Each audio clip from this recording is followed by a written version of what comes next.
Texas Gulf Coast.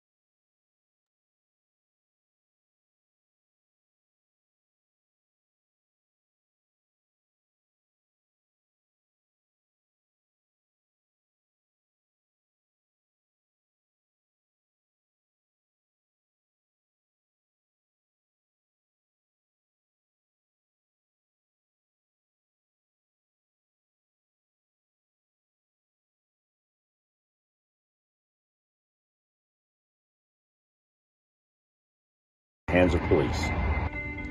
We grieve with our Black families, co-workers, friends, and neighbors who continue to suffer unimaginable violence and loss. We say their names. George Floyd, Breonna Taylor, Sandra Bland, Ahmaud Arbery, Tony McDade, Eric Garner, and countless others. Black Lives Matter. An injury to one is an injury to all. We remember the labor movement was born in struggle. Against the violence of the bosses who sought to silence voices calling out for justice. Racism and economic injustice are tied at the hip, dividing working people and halting progress. We can't build a powerful movement for economic justice without racial justice. Prosecuting the murders of George Floyd is only a first step. Dismantling the racism embedded in our institutions must be our objective. It's our time to act. We will use our collective power to protect the lives of Black and brown people. We will fight against police brutality and for police accountability. We will demand that police forces be transformed into institutions that protect the public that they serve. We will speak out for more resources for communities of color so that they can thrive. We will call out the use of intimidation, denomination, and militarization to deny working people our right to protest, report the truth, and hold those in power accountable. Escalate our fight for fair treatment, livable wages, health care, family leave, and good jobs for all workers, regardless of our race. We will have hard conversations with each other to identify where we have failed Black and brown workers, and to rededicate ourselves for the battle for racial justice. We will strategize, learn from, and struggle together with our community partners. And we will fulfill our duty and fight for a better world we know is possible. We are the Texas Gulf Coast Labor Movement. We are the Texas Gulf Coast Labor Movement. We are the Texas Gulf Coast Labor Movement. We are the Texas Gulf Coast Labor Movement. We are the Texas Gulf Coast Labor Movement. And we fight for Black lives.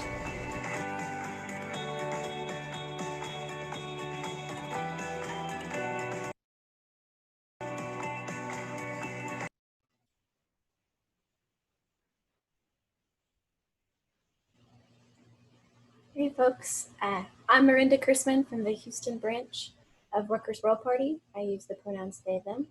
I want to welcome you to this evening's Workers' World Party webinar on Juneteenth and the Black Lives Matter Rebellion. Tonight's meeting is dedicated to Delbert Africa, who after 43 years in prison after being viciously attacked by the Philadelphia police, was finally freed a few weeks ago. Unfortunately, he passed away 3 days ago due to the criminal medical neglect and abuse suffered in Pennsylvania prisons. Delbert Africa Presente. We will continue to fight to free all political prisoners. With COVID-19 raging through U.S. prisons, jails, and detention centers, we strongly say free them all. Tonight, we also commemorate Juneteenth, a day celebrated since June 19th, 1865, when news of emancipation finally reached the last group of enslaved people in the United States. Although the Emancipation Proclamation was issued on January 1st, 1863, it would take nearly 2.5 years for it to be relayed to people in Texas. As one of the editors of the prisoner page of Workers' World newspaper and the co-coordinator of the recently reformed Prisoners Solidarity Committee, I'm also very involved in the anti-death penalty movement in Texas and in support of prisoners on death row. The death penalty in Texas really evolved from the rope to the chair to the needle. The very first execution by lethal injection took place in Texas in December 1982. And since then, Texas is known as the killing capital of the country. And they've executed 569 people, which is more than the next 6 states combined. And those states include Virginia, Oklahoma, Florida, Mississippi, Missouri, not Mississippi, Georgia, and Alabama. These were all slaveholding states. After news of emancipation reached Texas, many Black folks were still not free. The use of convict leasing was prevalent until the 1920s. And it was practiced thanks to the 13th Amendment that allowed the state of Texas to round up Black and brown folks on charges of vagrancy and other petty reasons, to criminalize them essentially and to lease their labor. In 1878, the entire Texas prison population was leased to a sugar plantation for $3.01 per prisoner per month.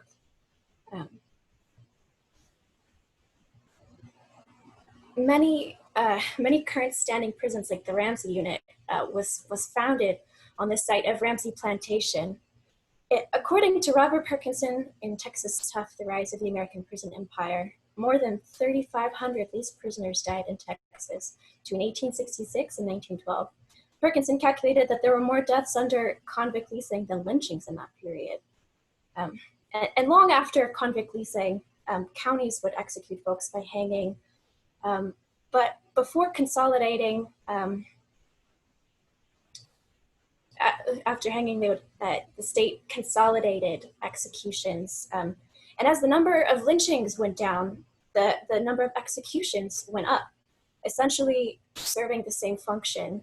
And so as the Texas death penalty abolition movement, we say that lynchings, legal lynchings or lethal injection, is a racist and anti-poor practice. And we raised Juneteenth as a holiday in resistance to this ongoing racial terror. And this webinar is organized by activists and members of Workers' World Party, which is a national revolutionary organization fighting for socialism. If you like what you hear tonight, you can check us out and go to workers.org and click on Join WWP to sign up. You can also read the latest articles from our paper and check out the last PDF of the paper.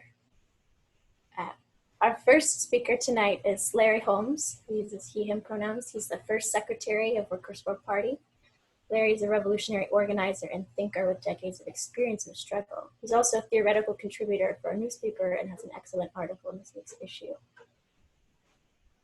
Larry, there have been nearly 3 weeks of rebellions against police lynching and terror in cities and towns across the country. What is the significance of these continuing rebellions for our class, and how do the rebellions relate to Juneteenth? Hi, can folks hear me? Yes. Oh, good, good, good. Welcome, comrades and friends, and thank you, Comrade Miranda. I think that this Juneteenth 2020 is probably going to be one of the biggest Juneteenths in a long, long time, and that's because of the uprising against the racist police that have been going on for the better part of a month after the lynching of George Floyd. In a sense, the Juneteenth occasion is a reminder that every step in the struggle for Black liberation in this country has been compromised, kind of one step forward and 2 steps backwards. As Comrade Miranda mentioned, even though the Emancipation Proclamation had been in existence for more than 2 years, a lot of slaves particularly in Texas, but elsewhere in the South, did not know that they were free. And that was the significance of June 19th. It's important to note that heroic figures who don't get enough credit for the struggle against slavery, like John Brown and Nat Turner, they favored an armed insurrection on the part of the slaves, supported by progressive whites as a way to end slavery. That is not the way that it ended up. The northern capitalists came in with their army and ended slavery legally, not so much because they opposed slavery on a moral basis, but because the slave economy had become a hindrance to further US capitalist industrialization, which is why the northern bourgeoisie betrayed what is still the most revolutionary epoch of the Black liberation movement, and that was the period that we call Reconstruction. It was about 10 or 12 years, mostly after the Civil War, where Black people really had power, had self-determination, self-control, self-government in much of the South. But of course, many of you know, the Reconstruction was crushed by the terror of the Ku Klux Klan with the support of the North, the northern bourgeoisie, and the slaveocracy that had been briefly out of power was back in power under different terms, but more or less back in power. That's why that epoch is called by many the unfinished revolution, the unfinished phase of Black liberation. The next periods were, of course, the great Marcus Garvey movement. We should talk about that sometime, but not tonight.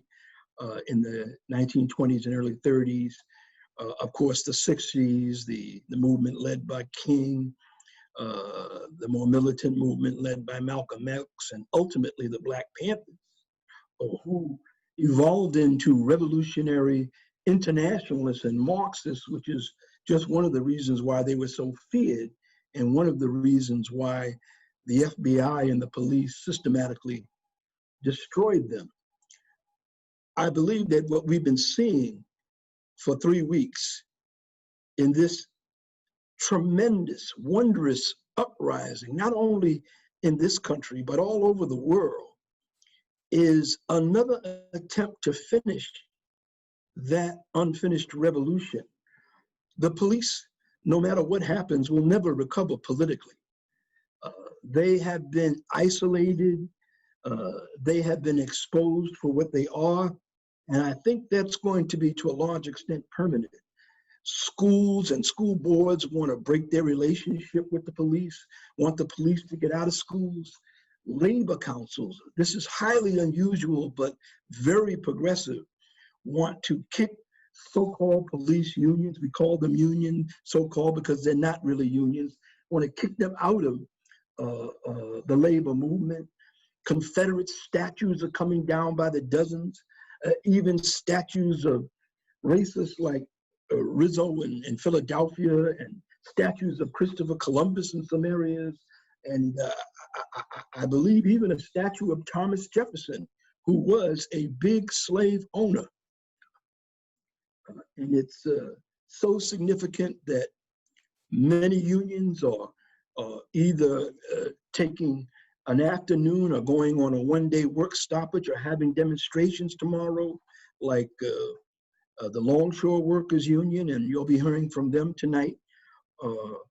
It also draws attention to what the leadership, the official high leadership of the AFL-CIO is not doing. It is a disgrace that they recently issued a statement defending police unions. And in addition to that, there's absolutely no reason, considering this tremendous revolution that's been taking place everywhere, why these leaders did not call some kind of general strike so that workers could come out, if only for an hour, and solidify themselves with this anti-racist, anti-white supremacist struggle. But the leadership is not inclined to do that. And it's still another reason why the present leadership of the AFL-CIO really needs to be replaced by a more progressive and revolutionary leadership. And I think that that's a struggle that's been going on. There's a lot to say about that, but I think it's going to pick up a lot of steam because of the events of recent weeks. Comrades and friends, there's something deeper going on, something that has not necessarily been set out right yet, but it's there. Why is this uprising so multinational? Meaning, why are so many young white people involved in it, marching side by side with their black and brown comrades? That's a new development. We saw it in the Black Lives Matter movement over the past 5 or 6 years, but in recent weeks, it's even gotten bigger, you know, and more unprecedented. Is it because they are better? Is it because they are better on a moral level? I don't think that's quite it. I think that what's happening in the world, the decline of capitalism, the exposure of capitalism, the exposure of the pillars that capitalism is built on, and the impact that the demise of capitalism is having on young people, not only in this country, but around the world. I think that's leading to a new level of consciousness, which, at least in an incipient way, is very revolutionary.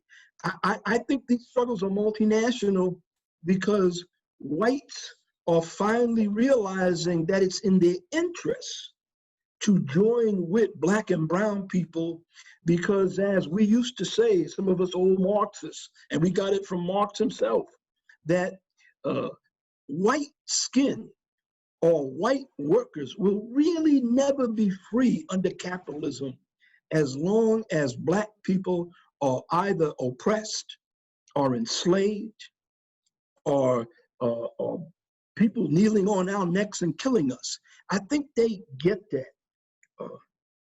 This is really the beginning of a revolution, at least in the view of some of us. The first part of it is smashing white supremacy, but it's going on to the next level.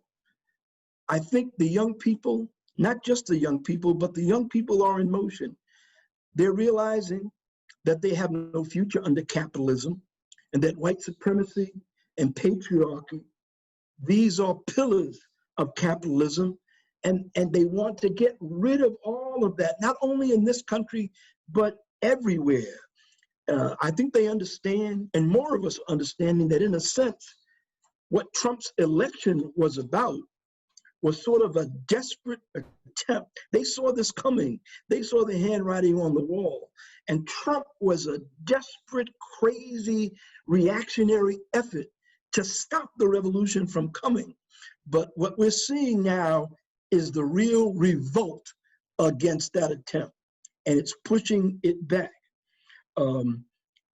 As we move forward, we'll see that there'll be two competing paths, more or less, that this struggle is going to take. One path will be the liberal bourgeoisie, which is trying to catch up and sound like they're on the right side and co-opt the struggle with sloganeering and measures, which is what they do. And on the other hand, there are the masses who want to tear stuff down and realize that even if the first thing you tear down is a statue, that's just symbolic of the fact that we need to tear down systems like capitalism. And these two paths will be contending, and that's going to be a protracted struggle. But for the masses to come out ahead, there's going to be a time when it's no longer sufficient for these uprisings to be spontaneous. They are great and they accomplish a lot and they push things forward. But the time's going to come when the struggle needs to be organized and revolutionaries have to be involved in it, have to influence and lead it. And that's where we really accomplish some of the revolutionary goals that that we have. And that requires organizations. That's why there's Workers' World Party, you know, and we're hoping that those of you who understand this, who are moving in that direction, will look into joining Workers' World Party, because now is the time. It's very decisive, and what you do can make a big difference. Thank you.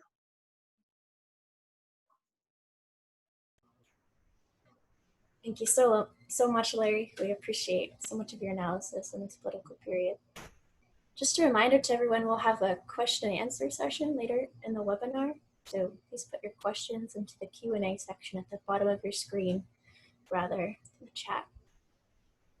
Tomorrow, the combined might of the International Longshore and Warehouse Union, the ILWU, will shut down all of the ports up and down the West Coast on this country on Juneteenth to demand justice for George Floyd and all victims of police murder and terror. Our next speaker is Trent Willis, the president of the ILWU Local 10. Trent, what does the ILWU have planned for tomorrow, and what is the significance of these actions for labor? Why Juneteenth? All right, Paul. Well, first, I want to send solidarity to all from the International Longshore and Warehouse Union, Local 10. And I wanted to send solidarity to everyone watching. We look forward to working with all community and labor organizations, as well as unions across the country and the world, to finally put an end to systemic racism and police brutality.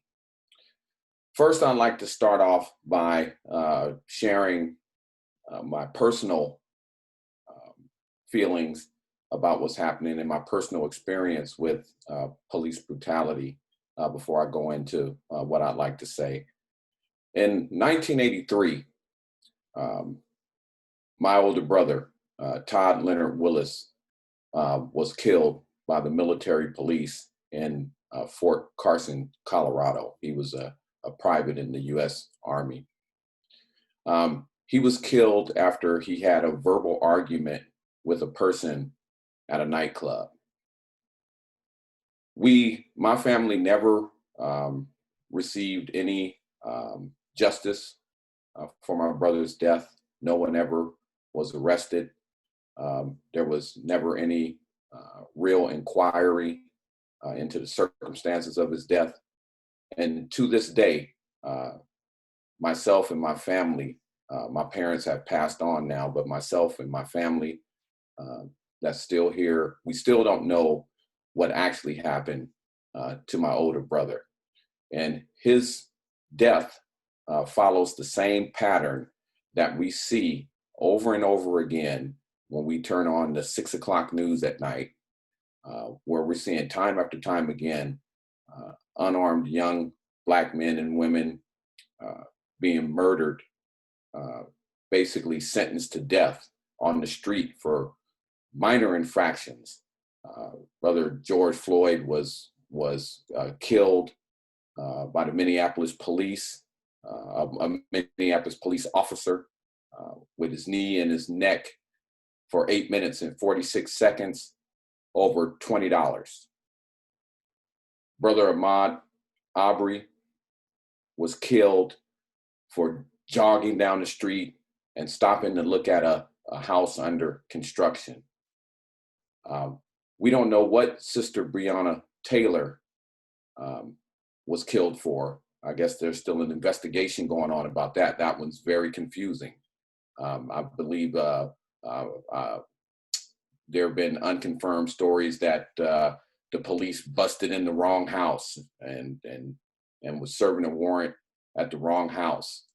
You know, to then the brother that was killed for falling asleep in his car and basically maybe having a drink or two too much. Those are not death sentences for anybody but Black and brown people in this country. And there's a time for it to stop. It's been past time for us to band together and collect our voices to stop this. And I'm hoping that this uprising is the final uprising that's going to accomplish that goal. And I want to thank this panel. I want to thank Workers' World for once again doing its part to shine a light on the many issues we have when dealing with this capitalist system in the United States, where we have to stand up and fight against oppression. Now, I'm moving right along here. I don't think that I'm going to speak as long as the time I've been allotted. I just wanted to talk briefly about the word disproportionate, because it leads into what I'm going to say about the ILWU as a whole and our position on what's going on today, in today's times and in the past. And also it's going to lead up to the reason why we decided to spearhead the call to for workers' action on Juneteenth. Okay. Disproportionate. Too often in this society, no matter what topic you're discussing, whether it be the wealth gap, whether it be access to quality health care, whether it be access to quality foods, whether it be access to quality financial wealth, whether it be access to fair unemployment, whether it be the population, the prison population. It doesn't matter what topic we discuss. Every one of the topics we discuss disproportionately negatively affects Black and brown members of our society. There is no question about that. Even when we talk about unemployment, we talk about COVID-19, we talk about the unemployment because of COVID-19. It all disproportionately affects negatively more Black and brown citizens in our country. These are known facts, and these have been known facts for many years. And to prove that they've been known facts for many years, the ILWU's history, International Longshore and Warehouse Union's history, will tell you that it's been a known fact for many years. A lot of people think that we became the ILWU in 1934 after the now famous general strike in the Bay Area. Just to let everyone know that in 1934, after the strike in the Bay Area, we were at that time an ILA local. We were members of the International Longshore Association. Okay. In 1934, just so you know the history of the police are tools of big business and big corporations to squash uprisings. Doesn't matter what area the uprising is coming from, okay? Whether it's coming from longshore workers in San Francisco, whether it's coming from sanitation workers in New Orleans, whether it's coming from Amazon workers, whether it's coming from grocery store workers, any type of uprising and demonstrations and potential revolutions. The police's job is to come and squash those uprisings and revolutions. In 1934, there was an uprising on the West Coast of the dock workers. And the police came in like they are meant to do, slave catchers that they are. That's where the police originate. They were originally slave catchers. Right?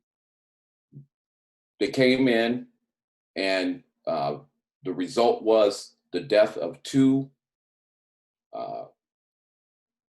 people during the 1934 strike that we celebrate every year since, and we call that holiday Bloody Thursday. That was because the San Francisco police shot two demonstrators in the back in efforts to squash that uprising.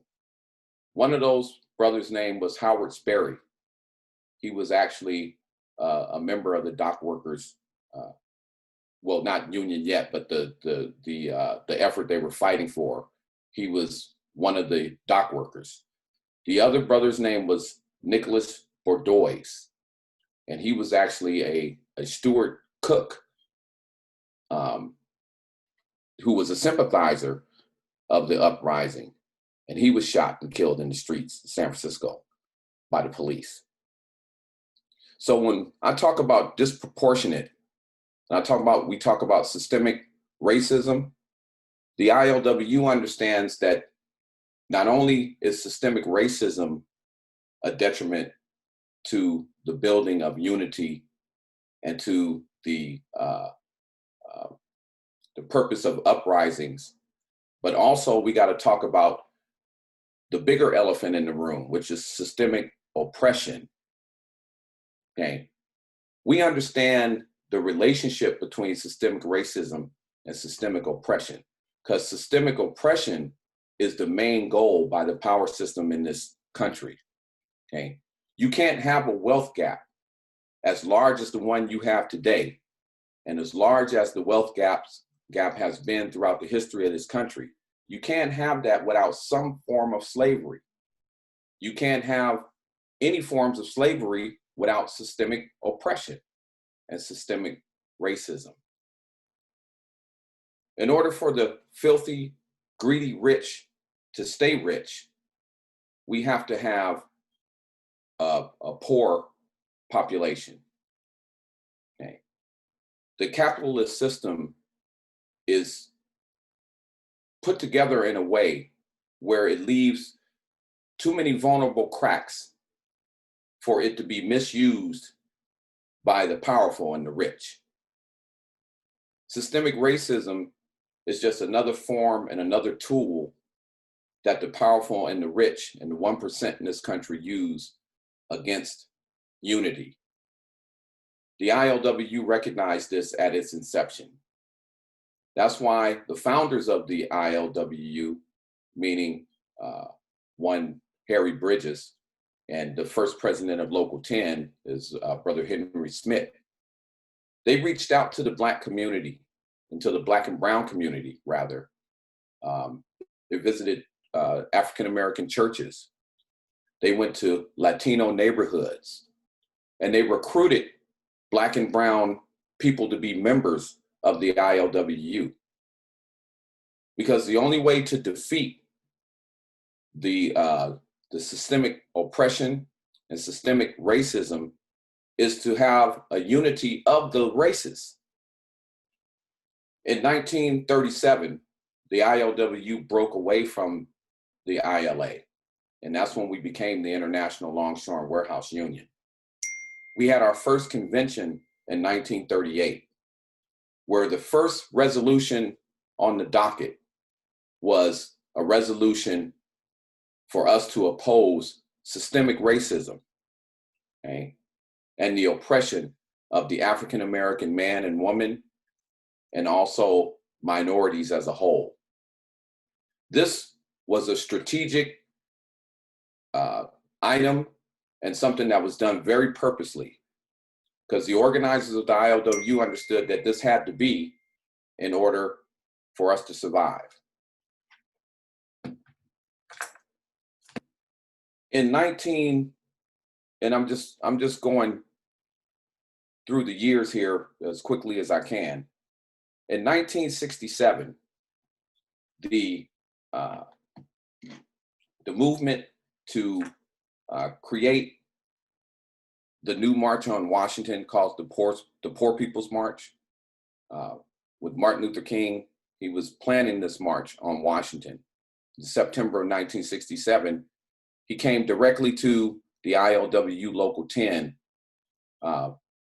to get the support of the unions, because he knew that the connection between the community and unions was the only way for victory moving forward with the Poor People's Campaign. Unfortunately, Dr. Martin Luther King was killed, assassinated in April of 1968 before the dream of the Poor People's Movement could come true. Dr. Martin Luther King now is an honorary member of the ILWU Local 10 and has been so since 1967. And I say all of that to say this. When it comes to Juneteenth, okay, the Emancipation Proclamation of 1863, and the slaves in Texas finding out they were freed 2.5 years later, is not really a celebration. It's more of a landmark, more of a mark in history. Because if we look at the events happening today with the police murders, the inequality, the disproportionate effects of the wealth gap on Black and brown people, we can see that slavery never ended for us. Slavery still exists for the Black and brown man in the United States. The only thing happened in 1865 was it switched to another form. It switched to the Jim Crow form.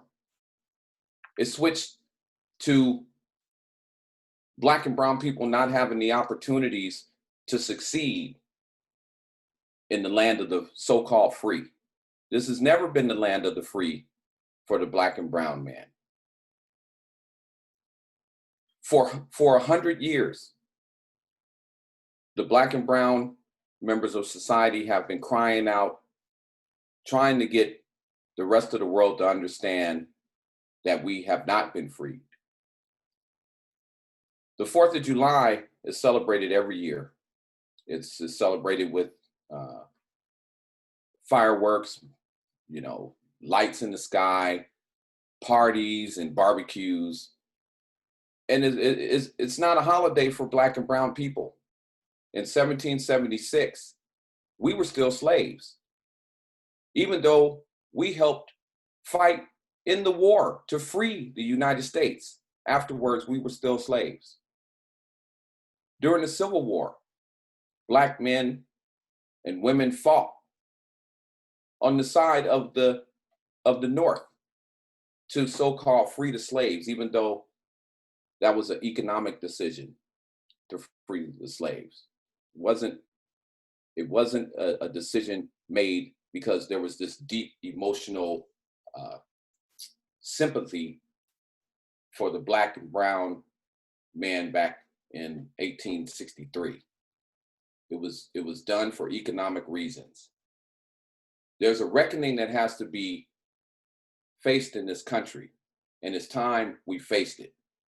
It's just like personally.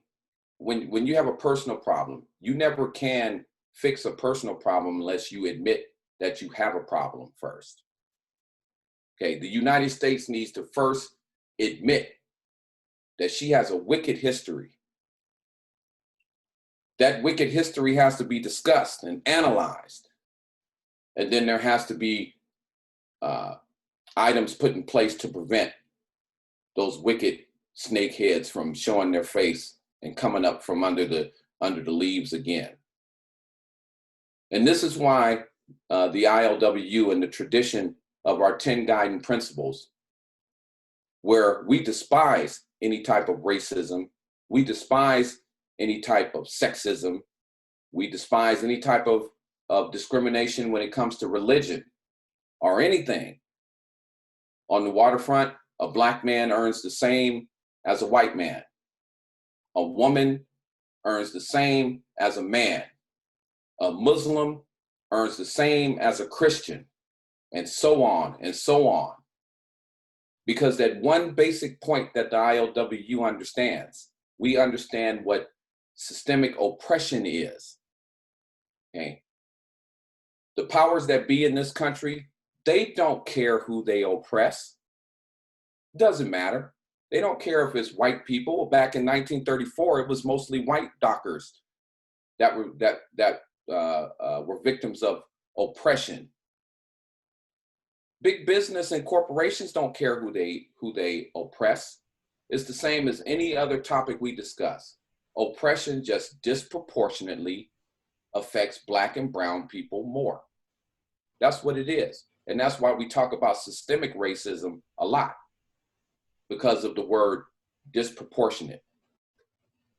The ILWU understands that we have to attack systemic oppression as a whole. And once we attack systemic oppression as a whole, then we will then become the society that we always brag to the world that we are, the land of the free. To those who talk about all lives matter, blue lives matter, you know, all of these different slogans you hear used by the opponents of Black Lives Matter. I'll say this.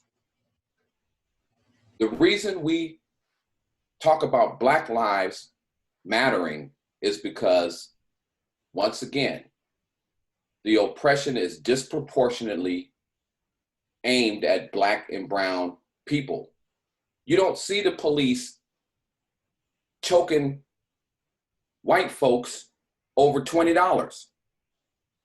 You don't see citizens chasing down white folks in the street while they're jogging, shooting them down because they stopped and looked at a vacant house.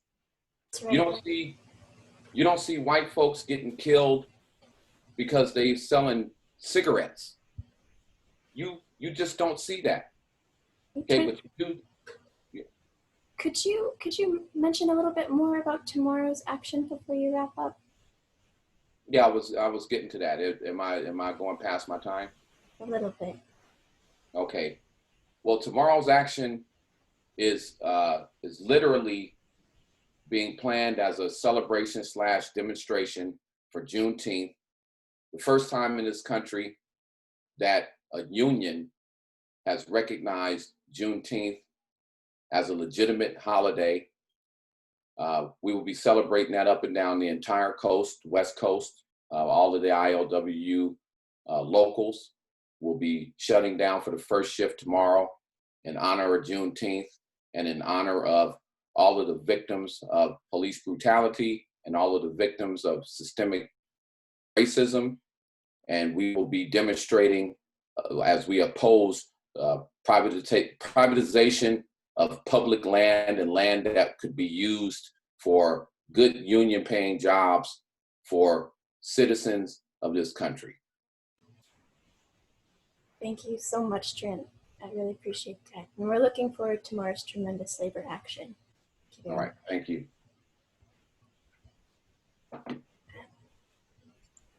Before I introduce the next speaker, I wanted to say a few words about the exciting development in Seattle in support of the Black Lives Matter movement.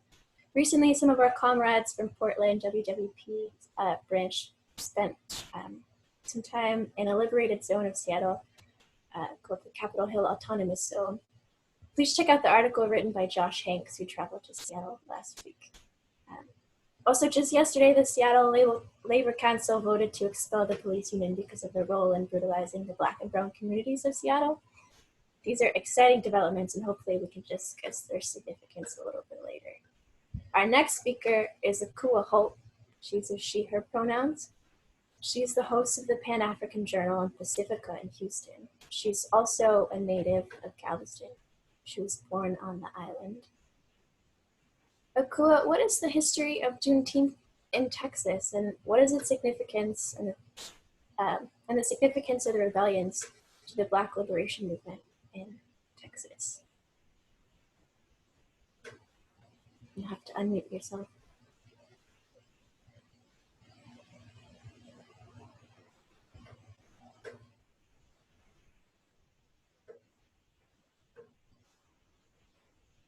We cannot hear you just Okay, yet. can you hear me now?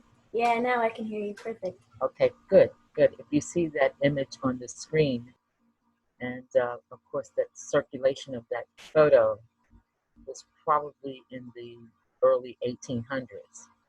And then when you think about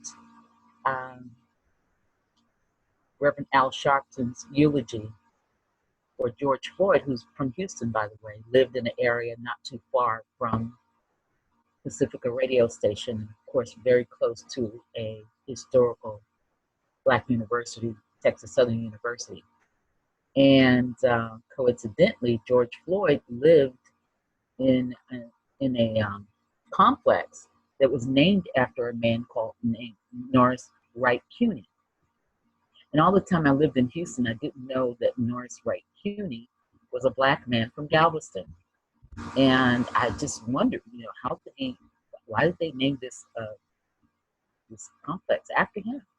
And then I did some research on him and discovered that Norris Wright Cuny wanted Galveston to be a free Black state for African people. And I thought, interesting. Then over the years, the narrative of Juneteenth has started to change. And within the past 5 years, I just want to invite everyone to make sure you do your research, because when it comes to the history of African people in America, it's about who tells the story.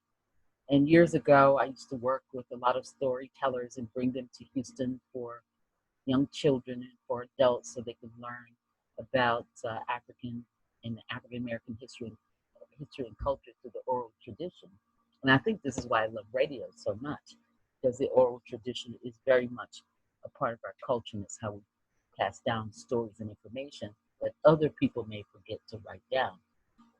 But anyway, one of the storytellers, we were in a school, and the children, it was Black History Month, and someone kept saying, slaves, the slaves, the slaves. And he said, wait a minute, when you say the term slave, what do you see? And sure enough, most of the children said, oh, we see people in chains, we see people being brutalized, we see people being, treated unfairly. And he said, but when you say the name African, what do you see? Oh, well, we see people that are Africans, that come from Africa. And then he told him about that time period, that the people that you're calling slaves were closer to Africa than we were. And we call ourselves African Americans, but yet we call them slaves. Why do we do that? And so one of the kids said, because someone else called us that. So I'm saying that short story to remind everyone listening, it's important now. You see the dismantling of the Confederate statues, the images that reminds us of white supremacy and white oppression. Those images are all around us, and we don't think about it because it's subliminal, but it's also reinforcement. And when you look at the streets that are named after people who lost the Civil War, and you think about all the statues that are up, those statues were paid for by our tax dollars. So when it comes to dismantling this imagery of white supremacy, I must say, according to one of our elders, and Gloria and I both loved her, Elder Denver, you have to start with your mind. You have to dismantle the notion of this system of control in your mind, meaning everything you've been taught literally about the sojourn of Black people in America. You have to rethink it and do your own research and tell your own stories and write your own books, because most of these stories were told by people who oppressed us. And of course, I cannot validate a lot of this information because it's not necessarily factual. So let's get back to Juneteenth. And this is why I want us to examine Juneteenth a little deeper. There's a historian who's an extraordinary, brilliant man, Dr. Gerald Horne. Some of you may know him. He's written over 40 books. He has a book coming out about Juneteenth probably by the end of the year. He asserts that Juneteenth didn't quite happen with Gordon Granger rolling up on the shores and pulling out a piece of paper and say, okay, Black people, you're free. He says that part of that was because Texas did not want to concede. Texas wanted to be a part of Mexico because they wanted to continue to keep people in captivity. And Mexico refused because in Mexico, during that time, slavery was illegal. They had already abolished slavery long before America. And so, according to Dr. Gerald Horton, I did some research on some of his work. That Texas wanted to join the French and to control Mexico, but the French lost that war, and they had to go back to France. And of course, Texas ended up having to be a part of the American Union, but they did not want to abolish slavery. And I was thinking about this history the other day, and when you really think about it, the rest of the country, Black people were free 3 years prior to everyone in Texas in 1862, right? Well, I'm sorry, 2 years, 2 years. So where is the reparation for Black people who were held illegally against our will for an extra 2 years? I think as we dismantle the notion and the systems of white supremacy in some of the repair, because I think that's what we need to look forward to. What is the repairment? How will we be able to rebuild a society that makes us whole? Because if we're not whole, I don't think the rest of the world will be whole. Honestly, I think our freedom is very much tied to the freedom of every human being on this planet. With regard to Juneteenth, from some of the people who are from Galveston, there's a man named Sam Collins, who is also a lay historian, has been collecting a lot of research about Juneteenth. And his grandfather came to Texas, his great-grandfather, great-great-great-grandfather, in 1868. And he was a little boy. And as he grew up, he started to document everything he saw on the island of Galveston. And he had also an aunt who had a relative that documented. And we also know that there were Black people on that island who lived as free men and women.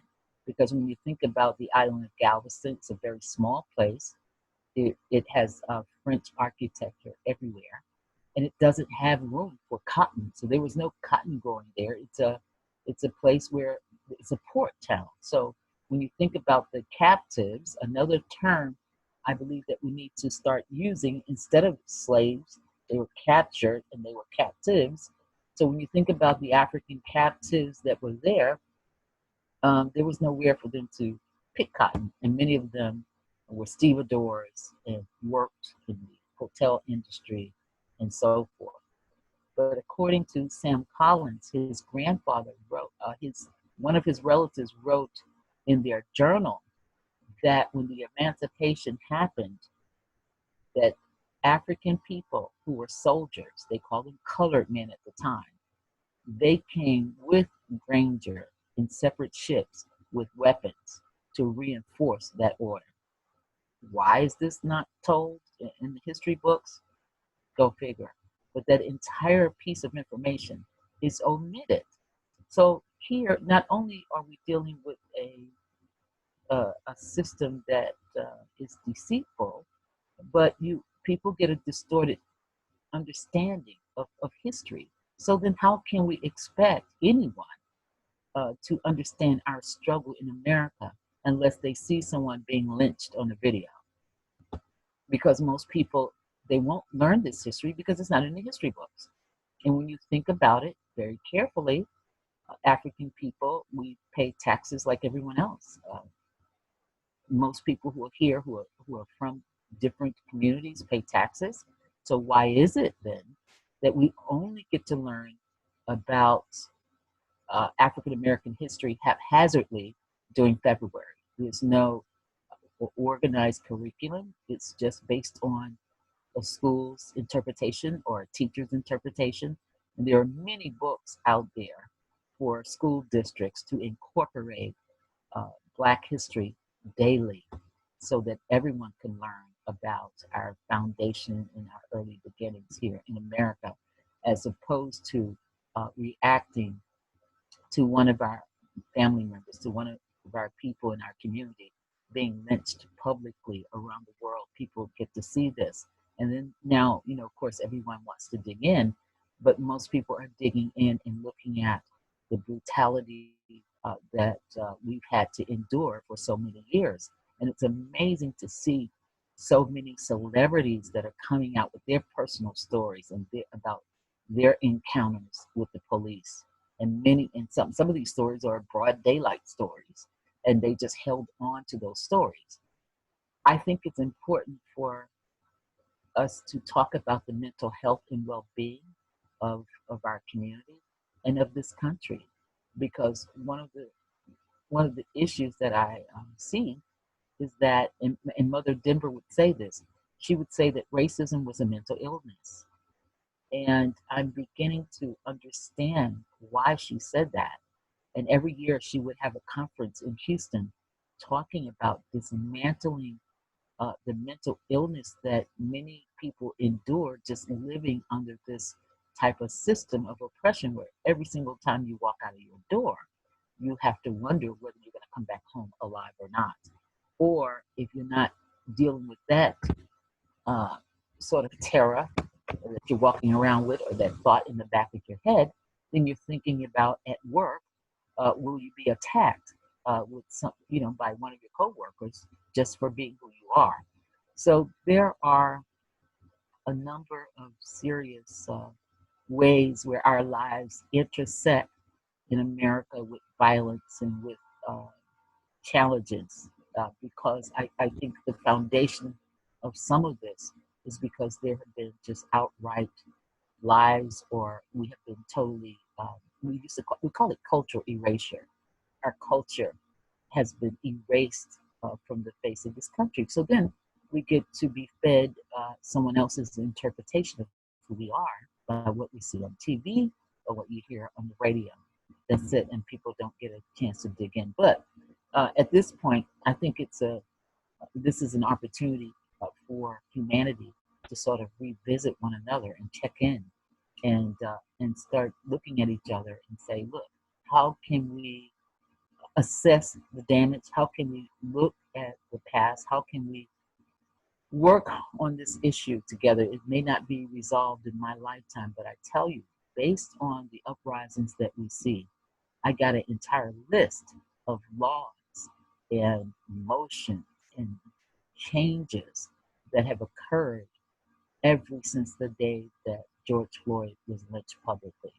There have been independent companies and people who have put pressure on employers and nonprofits and governmental agencies to create change, which is fascinating to see, because as the person who spoke before me said, none of this is organized. It's just people, of course, it appears that people are responding to what they saw. And then, of course, we've had more and more shootings since then.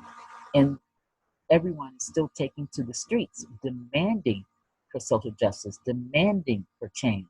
And within, I guess, just the amount of time that people have been in the streets, I think the system understands we better do something. They're not going to stop. They're not going to stop. So my elders used to say the squeaky wheel gets the oil. So right now, I notice how the mass media, who continues to provide a very narrow coverage of what's happening in the streets, they've stopped covering a lot of these marches.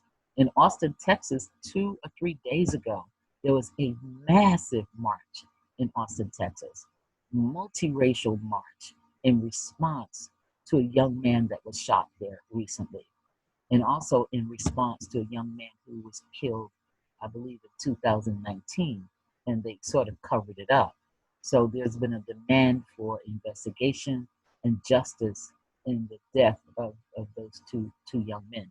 And I'm going to conclude with this. I know there's a lot to cover tonight. I also want to raise awareness about a fight that I won't say we lost, but I would say it didn't end in our favor. And this was the fight with regard to the Sugarland 95. Many of our African brothers and sisters after the Emancipation Proclamation, and when they just told Black people, okay, you guys are free, go where you need to go, you know, and that was just it. So many people were wandering around Texas, just trying to figure out, well, what are we going to do? We didn't get our 40 acres and a mule. We don't have any money. We don't have any land. What are we going to do? And some people stayed on the plantations, and they end up becoming sharecroppers. They couldn't read or write, and the landowners were deceitful and cheating them. So some people who left the plantation in the area of Sugarland, and perhaps they were wandering the streets just trying to figure things out, many of them were captured again and put into what was the newly formed Texas prison system. And according to Robert Perkinson, and he wrote this book about, it's called Texas Tough. He said that there were more, he called it deaths. Now notice the language. He said deaths. I say murder. He said there were more deaths, quote, murders, in Texas under convict leasing than lynchings in that period, in that time.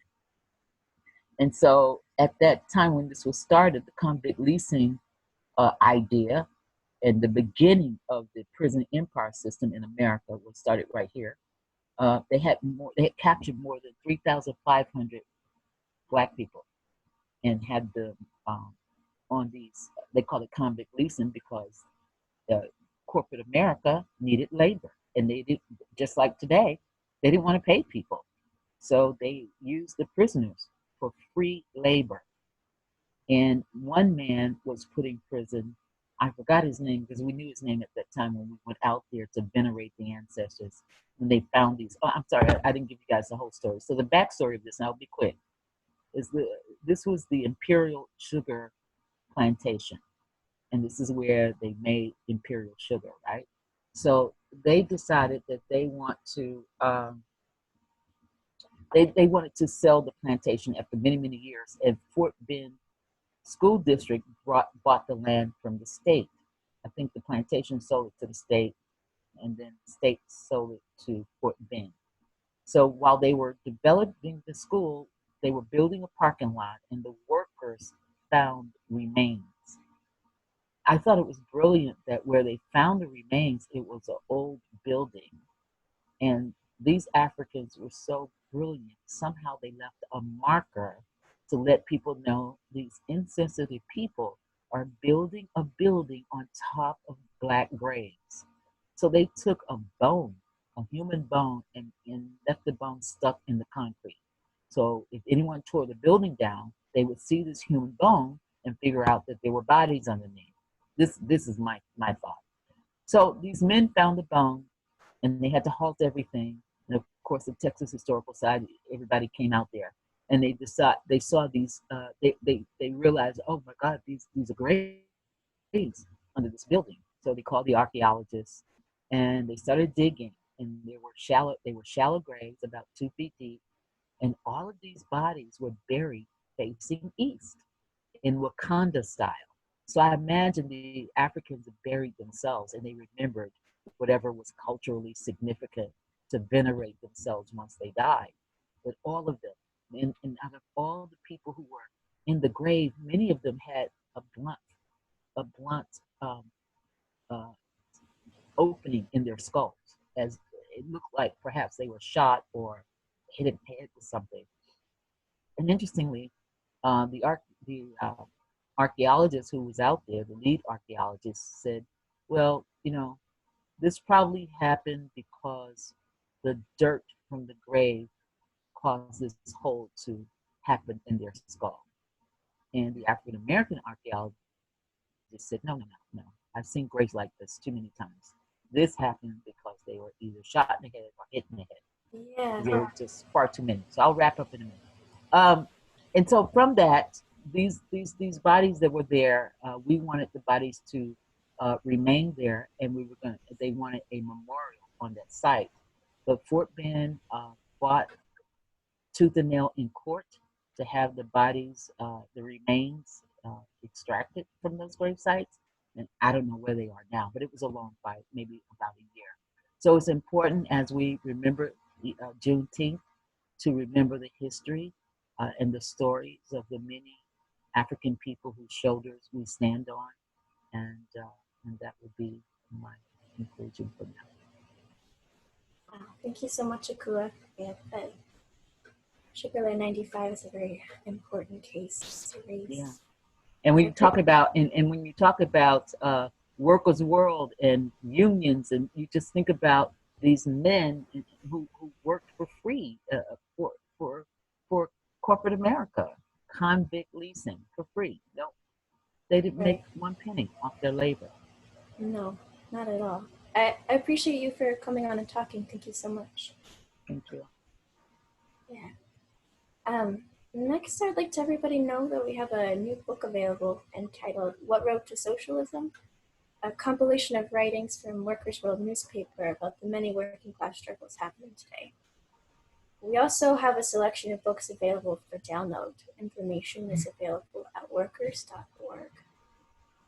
And up next, we have two speakers from Austin who are part of the Central Texas branch of Workers' World Party. We'll talk about the Black Lives Matter rebellion in the city. I'll introduce them both right now. Anaya Savarwal uses she, her pronouns. She's a MSW graduate student at Texas State University. She immigrated from India in 1998. She's involved in the Black Liberation Movement in Austin, Texas, and a candidate comrade with Workers' World Party. And Bella Ricks uses she, her pronouns, is a master's student in the Philosophy, Cosmology, and Consciousness program at the California Institute of Integral Studies. Actively involved in allyship with the Black Liberation Movement in Austin, and also a candidate comrade in Workers' World Party. The question for both of you from Austin, could you please talk about Black Lives Matter rebellion there in Austin and the repression that you've faced from the police, and what significance do these struggles have for Juneteenth? Thank you. So again, just to kind of give a report on everything that we've been seeing, we wanted to do a bit of an event by event analysis of things that we have been experiencing ourselves. The beginning of everything, which started May 30th here in Austin, Texas, there was a march as well as a protest in solidarity with Minneapolis, the uprising there, in honor of George Floyd, of course.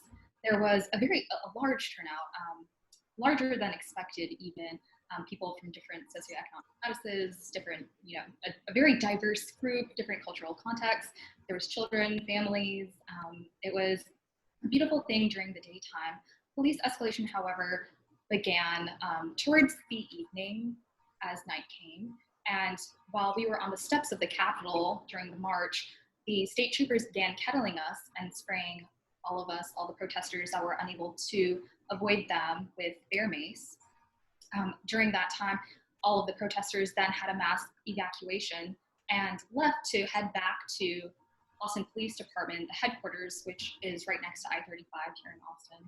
At that point, there was a brief moment in which protesters had taken I-35 itself, and at that point, police escalation worsened, intensified, and the use of rubber bullets began, in addition to the bear mace, tear gas, pepper spray. I think that we'd like to highlight too the people that were hurt during this initial protest, which were. Yeah, so two of the most severe injuries that day. The first one was a 16-year-old child, Brad Levi Elia. He was shot in the back of the head with a less than lethal round while he was standing peacefully next to the highway. He was immediately transported to a local hospital and I think remains under critical condition. Another person who was shot that day is a Black woman named Sarah Nika Nemo Martin. She's 24 years old, pregnant. She was shot in the abdomen and in the back. She was taken underneath the underpass to be treated by the street medic team here in Austin named Gash. And while they were treating her, the APD SWAT team approached the medics aggressively, did not announce their intention to take the woman to EMS. They marched in with their AR-15s pointed, locked, loaded at the medic, and they literally wrestled this woman away while she was in pain, while she was hurting, to transport her away So their tactics are very, very, very aggressive. Later that night, InfoWars arrived on the scene and set their camera station up next to a car that moments later caught on fire. They then gathered all of the houseless people's possessions underneath the underpass. There's a big community here in Austin that bunkered down under there and began setting them on fire. So there were undercover police in the crowd instigating and agitating everybody. So the following day, Austin Justice Coalition, if you guys are familiar, was set to host a very large protest, again, a march, and they actually, Chasmore, the leader of the branch here in Austin, announced through a video statement that he was canceling the event due to the brutality that we saw the night prior and just the fear of police retaliation again, considering everybody that was out and families included. And given all of that and his statement, there were still many organizations, as well as, I believe, the People's Will, and the march and the protest continued that day. Later during the nighttime, the same things were seen. The police definitely escalated. They were there in far larger numbers than we had seen initially, and they were well prepared. They had staged themselves as well. They had taken the overpass, which was I-35, and they had APD headquarters, and then they had boxed in the protests on the protesters and where the march began on both sides. So essentially not leaving any room for protesters to leave, even if they had to. At that point, there was, again, a less than lethal round that was shot at a 20-year-old boy, Justin Howell. And he still, I believe he's also in a really severe state. There was a lot of fundraising for him. He was a fellow person of color. And at that point, everybody had gathered and had enough of the police brutality here in Austin, especially with all the peaceful protests happening. The very next day, actually, I think our Chief Manley. Yeah. The next day, Austin Police Chief Manley released a statement promising no more use of any of these less than lethal rounds. He and the rest of the police department staged an 8-minute and 40 second. They kneeled as an appeasement to the crowd. But then 24 hours later, the city council voted to increase APD's funding after promising that they would vote to decrease it. And then due to intense public scrutiny and criticism of APD's escalation tactics during these protests, they've taken a step back visually. So when you arrive on the scene, it's the state troopers who are leading everything, but they are, of course, using the same tactics, but the scrutiny is away from Austin Police Department for the moment. So essentially just a lot of counterinsurgency tactics that we were seeing, and a lot of crowd appeasement in terms of like trying to show in the city of Austin that the police department is standing in solidarity with the communities of color, which is absolutely not an authentic gesture. We had an organization here that actually interrupted that demonstration, and they ended up leaving the scene. Sunday was actually the following day, and there was, this is, I think, something that was touched upon by one of our earlier speakers, but there was a ginormous rally, again, hosted by AJC, from Huston Tillotson, if you want to touch upon that a little bit. Yes, so Austin Justice Coalition hosted a police-sanctioned protest at Huston Tillotson University, which is a historically Black university here in Austin on the east side of 35, which I-35 is historically, it's a corridor of segregation between the poor and oppressed side of the city versus the well-to-do, resource-influxed side of the city. So yeah, the crowd was huge. The energy was different than it's been the 2 weeks leading up to that. There was more unity, community, hope, energy. Everyone was working together. Everyone had a common goal. There were no tactics being used by the protesters to annoy, irritate, instigate the police in any way. And then we set up with 401 underneath the overpass facing APD, ready to provide medical aid if needed, handing out water and food, and working with the houseless community that bunkered down underneath the overpass to ensure everyone's safety. So that day was that day was rather peaceful. However, the following Friday night, there was a candlelit vigil in honor of Breonna Taylor, as well as the several lives lost to police due to police brutality. And during that event, police for the first time had opened up the access road to the highway, and which is frontage road. They were not protecting the protesters anymore, and traffic started coming through. At the same time, they simultaneously lined all the forces that they had on the sidewalks. The protesters were unable to walk out of the situation, out of the road, and remain there in danger. At that point, they attempted to have a mass arrest. Unfortunately, there were 2 people that were initially arrested. This was all was streamed live on Facebook. The first person that was arrested had an officer who kneeled on him, on his neck, and that was caught video footage. Obviously, a very traumatic incident. The second person and the following person were both members of 401, which is a Black liberation movement here in Austin. And, in a show of solidarity, Workers' World Party and a few other comrades, we went to assist with jail support and waited for those 3 people to be released about, I think, 5:30 in the morning.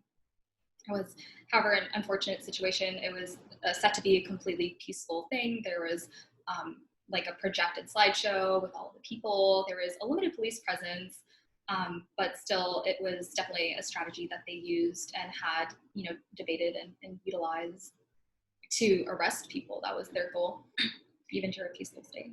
Yes, so that's a good summary of everything that's been happening the past 3 weeks in Austin. And now what we are working towards is providing support for all of these Black liberation groups and being focused on keeping the energy and momentum going, making sure to engage the community and keeping people's interest so that they feel involved and that they feel compassion for the movement.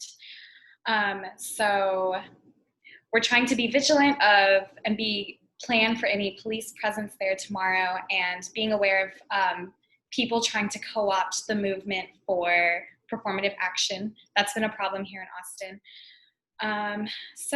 Essentially, keeping the focus where it needs to be. There's a lot of, again, performative action and white liberalism. That's a predominant part of Austin. So making sure that communities of color that need to have this, this attention and, to continue to be able to speak and have the support from other communities, have what they need. Well, thank you so much. That was such a substantive report. I really appreciate it. Thank you. Yeah. Before we move to the question and answer discussion, I'd like to let everybody know that you can subscribe to Workers World newspaper and have it directly delivered into your inbox by going to workers.org. Hopefully we'll be starting up our print edition soon, which we canceled for health and safety reasons during the COVID-19 pandemic. But now I'd like to ask all of our panelists who are able to turn their video on so you can all participate in a discussion together. Everyone should keep the video on, but muted unless speaking. So I think the first question that I have is, what role should workers, both organized and unorganized, play in the movement for Black Lives Matter? What example of labor's involvement are important for us to know about? Who wants to take that? Can I comment on that? Of course. Great, and I so enjoyed the presentation that the comrades and friends have made this evening. There's plenty of evidence that organized workers, that is union workers on the local level in particular, different unions, have been supporting the Black Lives Matter movement, have been supporting this uprising, both in words and also participating. And I think quite a few union workers are doing something tomorrow on Juneteenth,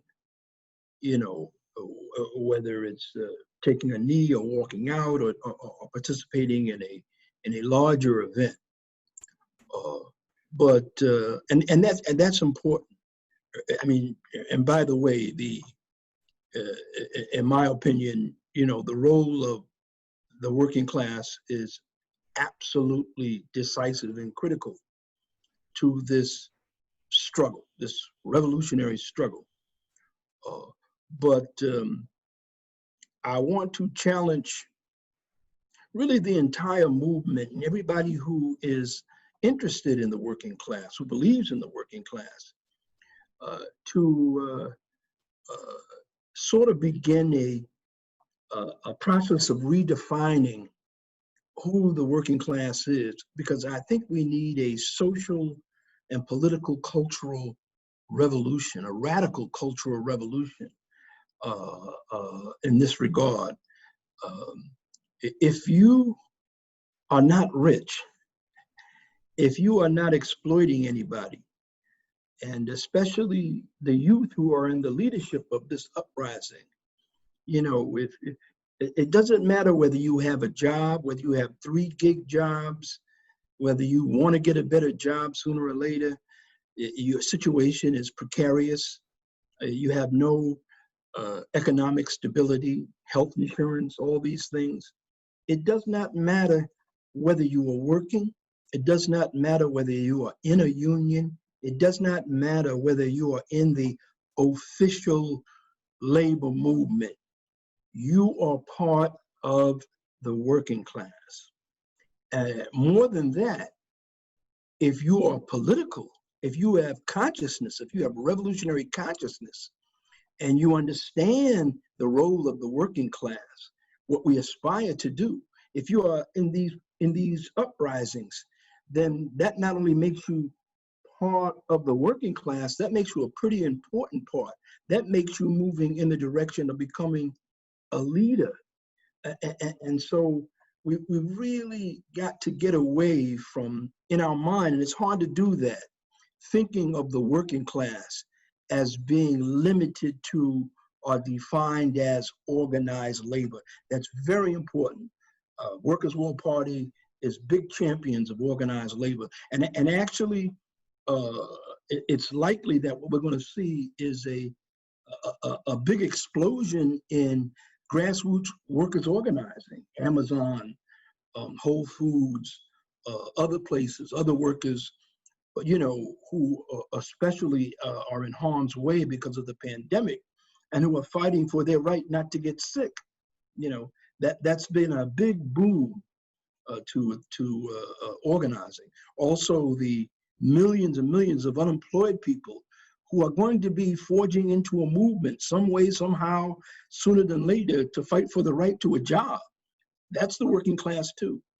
But I just want to end up by stressing this importance of the youth. I wrote a piece for it in Workers' World. It's not perfect, but I hope you take a look at it.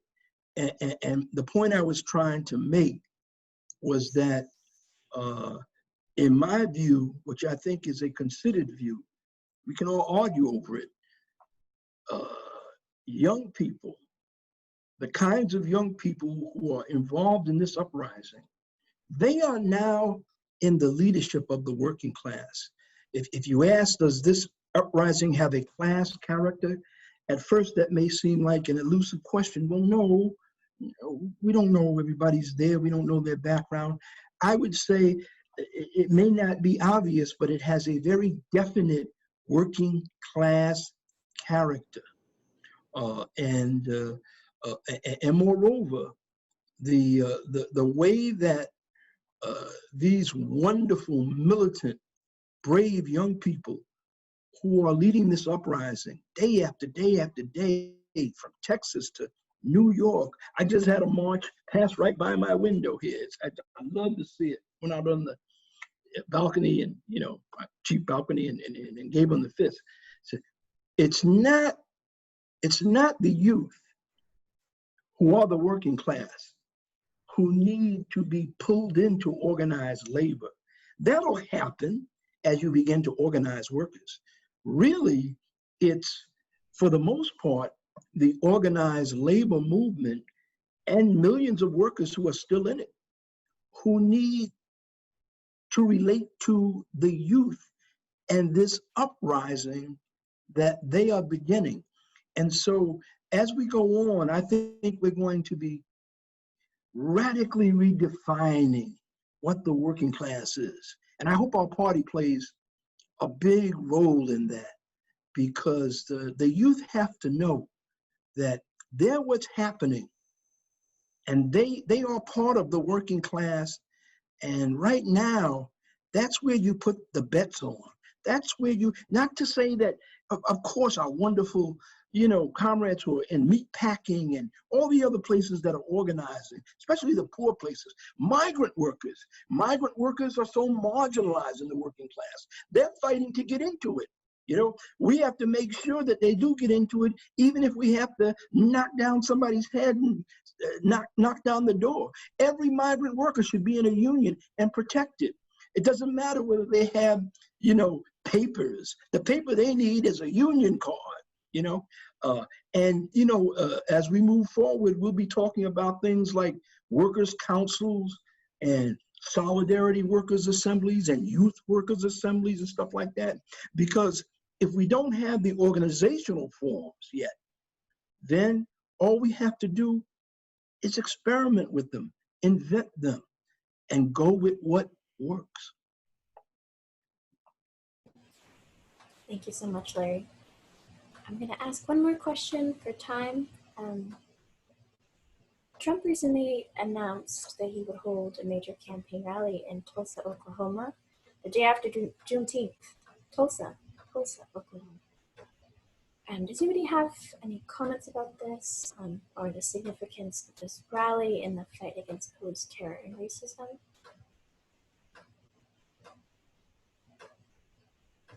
I think that one of the things that Bella and I were discussing earlier regarding it being specifically the rally being in Tulsa and, the historical significance of past events that have happened in Tulsa. And with the timing of the rally itself, we think that it's going to further the division of the support, Trump supporters, obviously, and the people that at this moment are focusing their energies on the Black Lives Matter movement and Black liberation movement as well. And one of the things that really stuck out to us was a video that we saw that's been circulating of a family that's actually been singing this song that they created in support of Trump, and an interview that they had with one of the local news stations in Tulsa. That shows that for this rally, there's already lines and lines of people in support. It showed this family speak about how they were there and their efforts were peaceful, and they insinuated it was unlike that of many other protesters in many of the other states. And I think that in itself was a huge statement to be made, because that didn't just come from, I'm just going to say it, a place of ignorance, but it came from, a marked stance that this is how they feel, and this is their supporting person that only perpetuates hate and violence. And at that point, if they're unable to see that, the people that are, focusing their energies on exposing that right now are really going to step up and make that known, and to focus also on re-educating others. Yeah, thank you so much. I appreciate your answer. I want to ask Akua if you have any final comments. I think you're muted, so you have to unmute yourself, but you're welcome to give any final comments. Yeah, thank everyone who participated on this call. And again, thank you for inviting me. There's so much I want to say, and it's just such a short time to say it, but I think we're in a pivotal moment as humans on this planet. And we need to look in the mirror and ask ourselves, do we want to move humanity forward, or do we want to be a relic and stay stuck in the past? And what kind of world are we passing on to the children? Because if you look at the person leading this country today, he leads this country as though children are not watching him. And I just cannot allow my grandsons, they're very young, to even watch this person and his administration, because we tend to blame one person and he's a unit. There are people attached to his operation that we seem to often ignore. And I don't think they mind that he takes all the heat while they change policies in the background. So anyway, I want to say two quick things. I forgot to mention that I learned in Galveston, they had sort of like a Black Wall Street after the Emancipation Proclamation. And within less than 50 years, they had dental offices and schools and businesses. But something happened there, because on that island, there's only one historical marker that Black people were ever there. And when you think about it, it was the first place that Africans landed when they were in captivity, Galveston Island, and then they were sold, all throughout Texas, Oklahoma, and other places. Because Galveston and New Orleans, they were major port cities.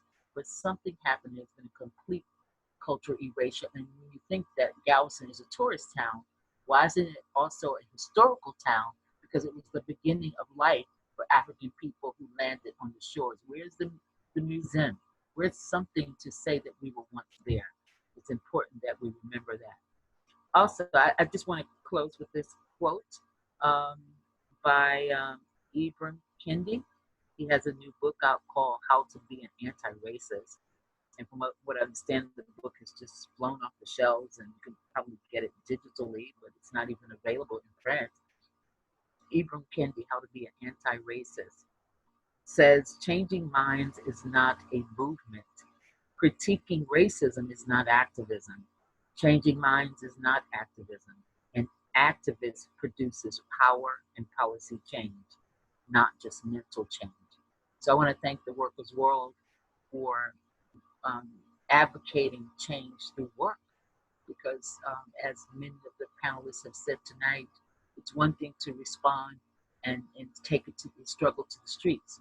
And as we begin to refine what it is that we are fighting for, we have to be organized. Thank you again for inviting me. Yeah, thank you so much, Akua. And thank you to all our panelists. That'll conclude our question and answer for the evening. We'll wrap it up pretty quickly. I hope that everybody enjoyed tonight's webinar. Workers' World Party needs your support to continue the revolutionary struggle in this country. We're in the streets every day. We're doing jail support, helping with mutual aid programs, and showing solidarity. We're a totally volunteer organization, and we depend upon donations from people like you for our survival. Everything under capitalism takes money, so any amount that you can donate will help. We will put it all into continuing the struggle to bring down this rotten, racist, oppressive system. You can donate in 3 ways. Venmo at Workers World, workersworld.org, or workers.org/donate, or the patreon.com/WWP. So thank you everyone for participating tonight. This webinar has been organized by Workers' World Party, a Marxist-Leninist organization fighting for revolution in the belly of the beast. If you're interested in learning more or joining, go to workers.org and sign up. We hope you'll join us next week, Thursday, June 25th at 8 p.m. Eastern Time and 5 p.m. Pacific Time for our next webinar on the LGBTQ2+ struggle in the Black Lives Matter movement. Stay safe, everyone, and build a workers' world.